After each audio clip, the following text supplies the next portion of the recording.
제임스의 BTS 이승무 목사입니다. 두 번째 만나게 되는데 오늘은 인간에 대한 이야기를 하려고 합니다. 지난주에 성경에 대한 이야기를 했었고 성경에 대한 전반적인 개론 비슷한 얘기들을 좀 해드렸습니다. 물론 부족한 시간의 제한이 있기 때문에 다 해드리지는 못했고 개략적인 필요한 부분에 대한 이해만 좀 도왔고요. 나중에 이제 추가로 더 할 기회가 있으리라 생각합니다. 오늘은 인간에 대한 이해에 대해서 같이 이야기를 해보려고 하는데 인간 이해는 굉장히 중요합니다. 왜냐하면 우리가 인간이기 때문이에요.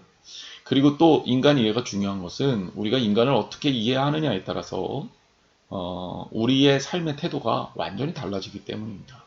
예를 들어 볼까요? 인간을 진화론적 관점에서 우연의 산물로 이해하게 되면 우리는 이 땅에서 살아가는 데 있어서 의미가 달라져요. 그렇게 되면 우리는 미래에 대한 소망도 또 과거의 삶에 대한 의미 부여도 하기가 어려워집니다. 이따가 자세하게 얘기하겠지만 인간은 결국 현 시점에 쾌락에 집중할 수밖에 없는 존재일 수밖에 없죠. 반면에 인간을 이제 하나님에 의한 피조물로 이해하게 되면 우리의 삶과 이 땅의 태어남과 삶과 그리고 죽음까지, 그리고 죽음 이후까지 완전히 이 살아가는 자세가 달라집니다.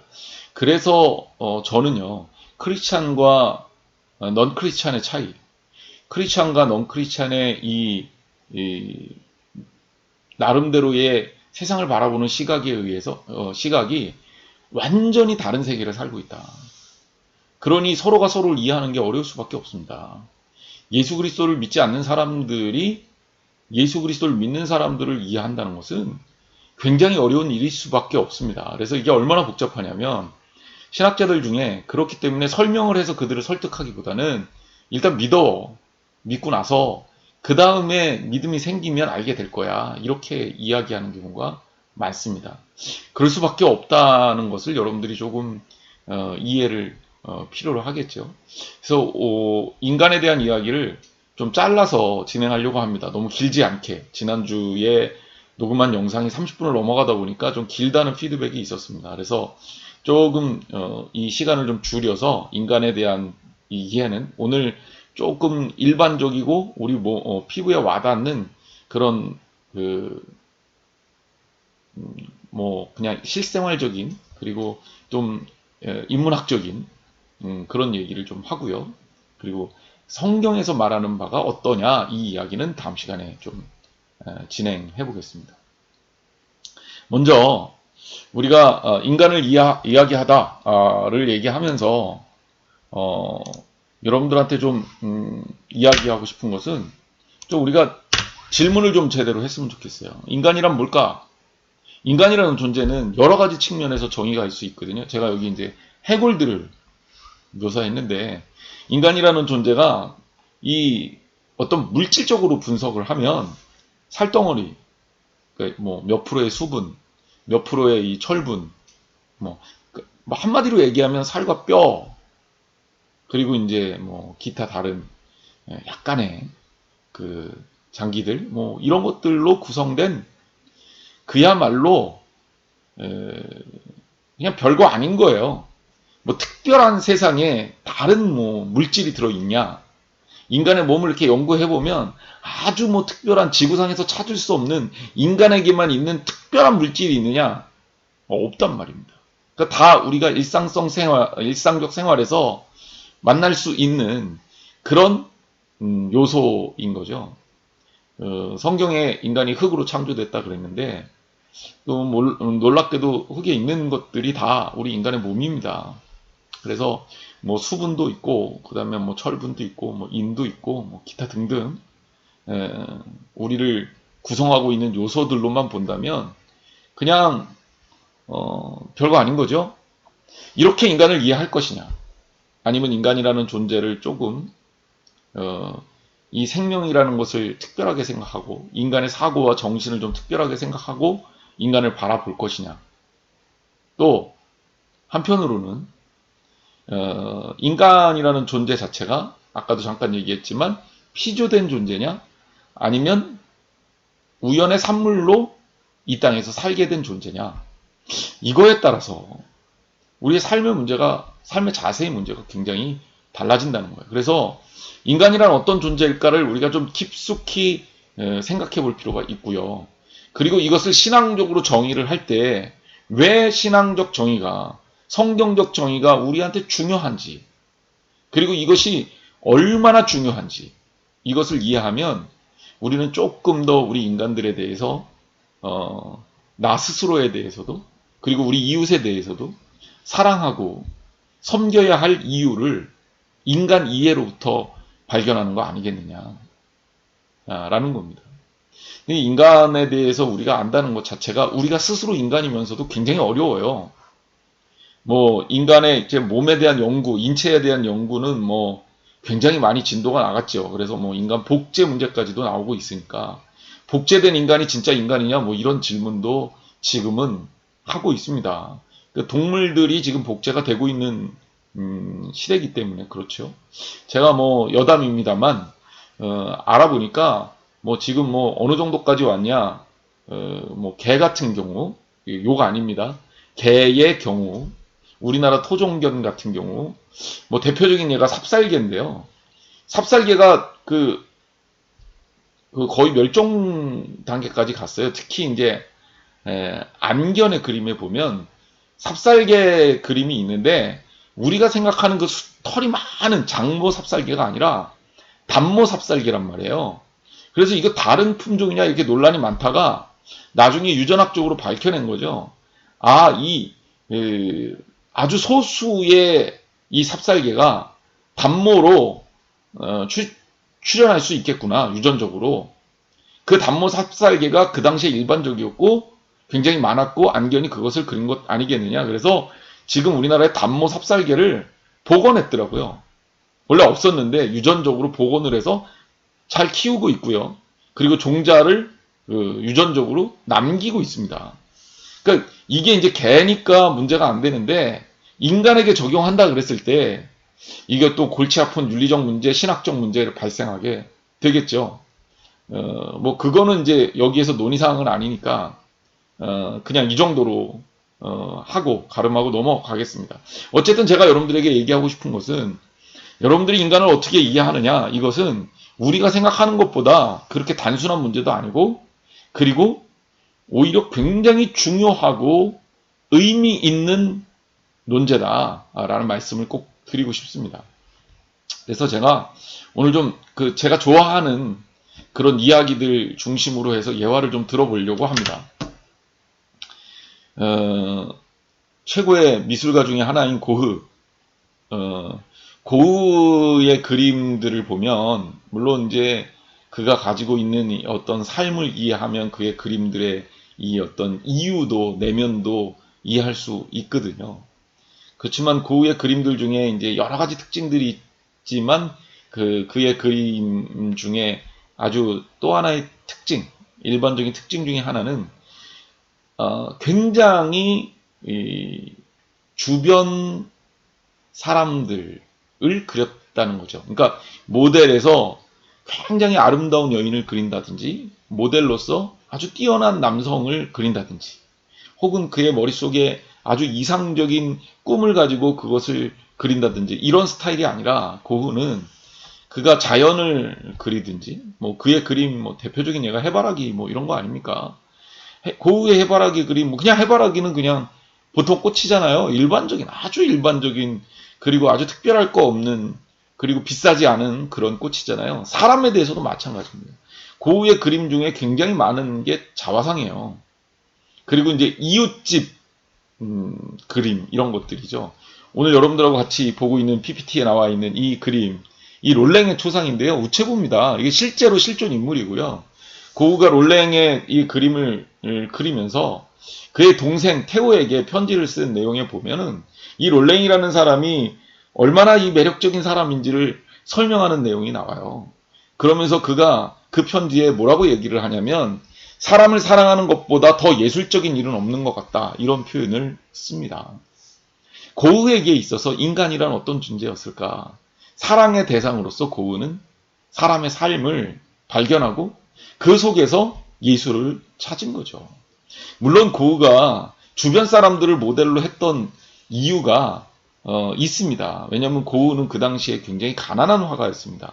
그림이 인정을 받지 못해서 팔리지를 않았어요. 심지어 제가 어떤 고흐의 이야기들을 읽어보니까 그가 식사를 하고 돈이 없어서 밥값을 낼 돈이 없어서 돈 대신에 그림을 그려주곤 했다는 얘기도 봤습니다. 그리고 고흐의 자화상이 그렇게 많은 이유도 그가 모델을 고용할 수 있는 경제적 여건이 안 돼서 가장 편하게 돈 안 들이고 모델을 구할 수 있는 스스로의 얼굴을 그토록 많이 그렸다는 거죠. 물론 그런 측면도 있었겠지만 또 한편으로는 고흐는 일상성 속에서의 예술적인 감각을 찾아냈다는 겁니다. 특별함이 아니라 평범함 속에서 말입니다. 특별히 그것도 주위 사람들을 통해서 말입니다. 이 롤랭이라는 사람 뭐 그다지 매력적이지 않습니까? 매력적이지 않잖아요. 고흐가 뭐라고 얘기하냐면 거의 없는 듯 펑퍼짐한 코, 그리고 불쑥 튀어나온 앞니마, 벗겨진 머리, 토실토실 살찐 볼, 단추 같은 회색 눈. 여러분 이 잘생긴 사람 아니잖아요? 지금 제가 얘기한 특징 중에 어느 것 하나 뭐 아주 특별하거나 뛰어나거나 뭐 부분 모델이라고도 할 만한 그런 게 있습니까? 그런데 고흐는 이렇게 표현을 해놓고 동생 테오에게 보내는 편지에다가 뭐라고 얘기하면 이런 특징을 가진 아주 매력적인 사람이야 이렇게 얘기를 합니다. 그러면서 그가 나는 요즘 사람들을 보면서 주변에 있는 사람들을 보면서 그들이 가지고 있는 매력에 푹 빠지곤 한단다 이런 편지를 씁니다. 그래서 제가 이 글을 읽으면서 그런 생각을 했어요. 아, 그의 이 이야기를 조금은 알 것 같다. 사람을 사랑하고 보는 것, 사랑하는 마음을 가지고 누군가를 바라보는 것, 그것이야말로 가장 예술적인 감동을 가지고 있는 것이다. 예술이라는 게 뭡니까? 결국은 사람의 마음을 움직여내고 그 감정을 끄집어내고 그 사람의 마음과 마음이 통하게 하는, 공감하게 돼야 하는 에너지 아닙니까? 저는 그걸 예술이라고 생각하는데요. 고흐가 이런 어떤 사고를 갖고 있었기 때문에 그의 그림에 수많은 사람들이 공감하는 게 아닐까 그런 생각을 했습니다. 그러면서 우리가 사람을 사랑한다는 것이 그냥 동물적인 느낌으로 누군가를 대하고 그 사람에 대해서 겉모습 가지고 판단하고 내가 좋아하고 내가 싫어하고를 호불호를 그냥 객관적 기준으로 판단하고, 제가 제일 싫은 게 이런 거거든요. 미인이 되려면 뭐 얼굴이 뭐 몇 등신이어야 되고 균형이 어때야 되고 눈은 어때야 되고 코는 높아야 되고 뭐 얼굴은 계란형이어야 되고 뭐 이런 거 말입니다. 이런 것 가지고 사람을 상품화하고 평가한다는 게 얼마나 우리를 비극적이게 하는 건가. 제가 사실은 그래서 아까 처음에 시작할 때 해골 그림을 보여드린 거예요. 왜냐하면 우리는 다 죽으면 아무리 예쁜 사람이든 아무리 못생긴 사람이든 다 어떻게 됩니까? 다 저 모양이 되는 거죠. 해골처럼 말입니다. 그러니까 우리가 본질은 다 똑같다는 거죠. 본질은 이런 거고 여기에 껍데기가 어떻게 씌여 있느냐에 따라서 미인, 외적인 뭐 매력 이런 것들이 결정이 되는데, 여러분 뭐 실제로 미에 대해서 연구를 해보면 시대가 바뀌면서 미의 기준이 계속 달라집니다. 그러니까 우리나라의 옛날에 뭐 신윤복이 그렸던 미인도에 나오는 그 미인이 오늘날 우리들이 바라봤을 때 미인일 수가 없고요. 옛날에 이 아프로디테를 그렸던 고대 화가들, 그들이 로마 신화를 꿈꾸며 이 어떤 미의 여신 비너스 아프로디테 똑같죠. 미의 여신을 그리었던 그 그림들에 나타난 그 미의 여신의 모습이 사실은 오늘날 기준으로 따지면 전혀 미인이 아니라는 사실, 뭐 그런 것만 봐도 인간의 미에 대한 이 어떤 객관성 이런 것들이 얼마나 왜곡되어 있는지를 우리에게 그대로 보여주는 거죠. 사람은 사랑할 때 아름다운 겁니다. 그리고 그것은 예술적인 것이다 라는 겁니다. 제가 또 하나 가장 좋아하는 철학자 니체입니다. 니체는 뭐 신학자들이 싫어하죠. 그리고 뭐 목사님들도 대부분 니체를 얘기하면서 신은 죽었다 라고 얘기했던 니체에 대해서 굉장히 통렬하게 비판을 하는 경우를 여러분 많이 들으셨을 겁니다. 그리고 실제로 니체의 삶이 이렇게 건강하고 건전한 뭐 신앙인으로서 귀감이 되는 전혀 그런 쪽하고 거리가 멀죠. 니체는 실제로 천재였지만 40대 중반에 정신병원에서 인생을 마감할 정도로 비참한 인생을 살았고요. 그리고 그는 이제 나름대로의 이 괴로움이 있었습니다. 근데 제가 니체를 좋아했던, 지금은 사실 20대 초반에 니체를 굉장히 좋아해서 니체의 책을 탐독했었고, 지금은 니체하고 멀리 떨어져서 살아서 가끔 이제 책을 뒤져보면서 단편적으로 니체의 이야기들을 회상하듯 떠올리는 게 이제 제가 요새 니체에 대한 태도기는 해요. 근데 한때 이렇게 니체에게 빠져 있었던 이유가 뭐냐면, 니체 하면 되게 니힐리스트, 그러니까 좀 니힐리즘, 좀 허무주의, 염세주의 이쪽을 여러분들이 생각하잖아요. 그 맞아요. 그가 이제 대부분 철학하면서 이야기했던 것이 굉장히 우리의 어떤 그 생각들을 조금 삶에 대한 이야기들을 회의적으로 바라보게 만드는 경향성이 많습니다. 그런데 제가 니체의 글을 보면 그 속에 가려진 가슴 뜨거움, 그리고 누구보다도 인간을 사랑하고 인간이라는 존재에 대한 애착을 가지고 있구나라는 것에 매료됐었어요. 그러니까 니체 얘기를 뭐 길게 할 수는 없고, 니체의 이 책 중에 굉장히 좀 많은 양의 니체의 책들이 이렇게 두꺼운 책이 별로 없는데, 니체의 책 중에 아마도 제가 기억하기로는 가장 두껍지 않을까 싶어요. 뭐 틀릴 수도 있습니다. 근데 이 책 중에 너무나 인간적인이라는 이 책의 내용들을 보면 거기에 이런 얘기를 해요. 그대들이 이상적인 것을 보는 곳에서 나는 너무나 인간적인 것을 본다. 인간에 대한 이야기를 하는 거죠. 그러니까 사람들이 되게 허상, 허무, 그리고 굉장히 그 환타지 이런 것들을 꿈꾸고 있지만 실상은 그것이 인간이라는 그 존재 자체에 갇혀진 어떤 내용이 아니겠느냐. 그러니까 인간이라는 존재가 가지고 있는 어떤 에너지, 반면에 인간이라는 존재가 가지고 있는 허무함, 이런 것들을 그대로 통찰한 것이 니체다. 그래서 이 이야기는 인간이 가지고 있는 어떤 한계를 규정한 것이기도 하고, 그러면서 인간이 인간다움을 통해서, 인간적임을 통해서 오히려 더 누구보다도 더 열정적으로 미래를 꿈꾸고, 그리고 또 넘어서야 되는 이 초인으로서의 삶을 강조한 것이 니체이기도 합니다. 뭐 어쨌든 인간이라는 존재가 이런 양면성을 가지고 있다는 거죠. 첫째는 허무함, 인생이라는 한계, 뭐 우리가 인정하지 않을 수는 없지만 그런 우리가 한계 속에서 갇혀 산다는 것. 그렇지만 반면에 그러면서도 가장 뜨겁게 그 허무함 속에서 몸부림치는 존재. 누구보다도 또 살아보려고 발버둥을 치는 존재. 그냥 가만히 주어진 대로 숙명을 받아들이고, 그리고 숙명에 이끌려서, 본능에 이끌려서 사는 게 아니라 그 본능을 넘어서려고 용쓰는, 그 몸부림을 치는 아주 치열한 삶을 살아가는 존재가 인간이 아니겠느냐. 인간의 역사를 살펴보면 인간이라는 존재를 조금 좀 그런 측면에서 우리가 느낄 수 있지 않을까 생각을 합니다. 세 번째는 슐라예르마허입니다. 슐라예르마허는 신학자고요. 신학자 중에서도 굉장히 좀 낭만적이고 자유주의적인 그런 신학자라고 볼 수 있습니다. 근데 그가 했던 이야기 중에, 물론 그의 사상을 제가 뭐 100% 다 동의하는 그런 편은 아니지만, 그렇지만 그가 한 이야기 중에 굉장히 우리한테 좀 인사이트를 주는 명언들이 많아요. 그가 이제 했던 이야기 중에 무슨 얘기를 했냐면, 신학은 인간학이다, 이런 표현을 했어요.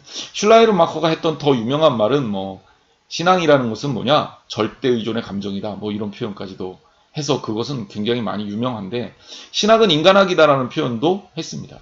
근데 이 말이 저는 굉장히 마음에 들었었어요. 제가 이 말을 딱 보는 순간에 한편으로는 신에 대한 모독 아니야? 이렇게 볼 수도 있는데, 그런데 그게 아니라는 거죠. 이제 잘 따져봅시다. 신학이라는 것은 원래는 성립이 불가능합니다. 하나님에 대해서 우리가 학문적 탐구를 한다? 이게 가능합니까? 이거는 말이 안 되는 거예요. 왜? 우리가 탐구할 수 있는 영역을 하나님은 이미 넘어서 있죠. 이성의 한계를 넘어서 있고 학문적 한계를 넘어서 있습니다. 그래서 우리 하나님은 우리가 탐구할 수 있는 분이 아니에요. 우리가 지난 시간에 계시에 대해서 배웠잖아요. 그래서 엄밀하게 얘기하면 하나님은 우리에게 계시하시는 것만 우리가 알 수가 있어요. 그러니 하나님이 우리에게 보여주시는 것, 그것들을 우리가 정리해 놓은 거. 저는 뭐 그것이 신학이다 라고 생각하는데, 결국 그러다 보니까 우리가 신학이라고 얘기하지만 사실은 그것은 뭐예요? 하나님과 우리와의 관계 속에서 우리가 이해할 수 있는 하나님의 영역에 불과하고, 그것은 결국 뭐예요? 인간에 대한 이야기일 수밖에 없어요. 두 번째 측면에서는 첫 번째 측면은 그렇고, 두 번째 측면에서는 이렇게도 볼 수 있는 거죠. 우리가 신에 대한 이야기, 또 하나님에 대한 학문적 탐구, 이것을 신학이라고 한다면, 하지만 이것이 성립될 수가 없다는 건 제가 말씀드렸고, 결국 우리가 살펴보는 것은 뭐냐면 하나님과 우리와의 관계성에 대한 이야기일 수밖에 없는 거예요. 철저하게 우리가 경험하고 우리가 체험하고 우리가 상상하고 우리가 만들어내고 우리가 이해할 수 있는 그것이 바로 신학이라는 거죠. 인간이 하나님을 어떻게 이해할 수 있습니까? 하나님이 이해를 시켜줘야 알 수 있는 거죠. 그러니까 결국은 신학은 인간학일 수밖에 없는 거예요. 그리고 결국 하나님께서 우리 인간을 사랑하시잖아요. 그래서 우리 인간을 만드셨잖아요. 그래서 우리 인간이 이 땅에서 살고 있잖아요. 하나님의 작품이란 말이죠. 이런 면에서도 신학은 인간학이라는 말이 통하는데, 예를 들자면 제가 아까 고흐에 대한 이야기를 했지만, 고흐를 가장 잘 이해하려면, 고흐의 작품을 잘 이해하면 고흐에 대해서 가장 잘 이해할 수 있겠죠. 고흐를 지금 우리는 만날 수가 없으니까. 우리가 하나님에 대해서 가장 잘 아는 방법이 뭘까요? 하나님의 작품을 살펴보는 겁니다. 하나님의 최고의 작품이 뭘까요? 뭐 더할 나위 없이 그것은 뭐예요? 사람입니다. 그렇기 때문에 우리 인간을 살펴보는 것은 하나님을 아는 가장 빠른 지름길이기도 합니다. 그런 면에서도 신학은 인간학이다, 이렇게 얘기할 수가 있을 것 같습니다. 슐라이르 마흐는 이런 얘기도 했습니다. 종교는 인간의 본질적 직관이고 감정이다. 결국 그의 이 종교에 대한 이야기가 바로 결국은 인간에 대한 이야기가 아니겠느냐, 뭐 이런 이야기를 한 겁니다. 자, 정리를 좀 해보죠. 결국 우리가 하나님에 대해서 알고자 한다면 인간에 대한 탐구를 그쳐서는 안 된다. 인간을 알면 알수록 인간의 본질을 더 깊이 파고 들어가고 그 인간을 통해 진리에 맞닿을수록 우리는 하나님을 더 깊이 이해할 수 있을 것이다.